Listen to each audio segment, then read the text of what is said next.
Once in a bustling city, a wealthy man stood at the gate of his estate, observing the crowd of beggars that often gathered outside. Among them was one man, humble and quiet, who came not to demand but to sit silently each day. Amused, the rich man decided to mock him. One afternoon, he called the beggar forward and handed him a large basket filled with rotting garbage, kitchen scraps, broken glass, and foul waste. He laughed loudly as he turned away, expecting the beggar to be humiliated or angered.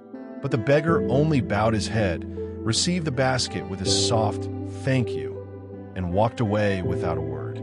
He took the basket to the river, emptied its contents, cleaned it thoroughly, and filled it with fresh, fragrant flowers from the fields and gardens he passed on his way. The next morning, he returned to the rich man's gate and waited patiently.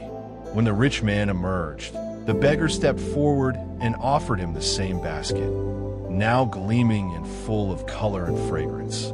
Taken aback, the rich man asked, "Why are you giving me this basket filled with beauty and kindness, after I gave you nothing but filth?" The beggar smiled and said, "Because each person gives to others from what fills their own heart. You gave me what you carry. I return to you what I carry." He bowed and turned to leave.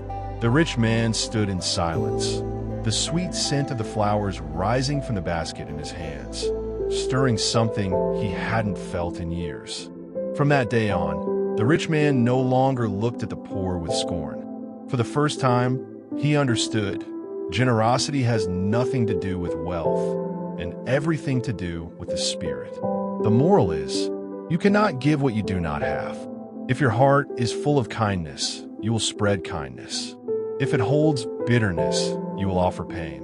Choose carefully what you let grow inside you, because one day it will become your gift to the world.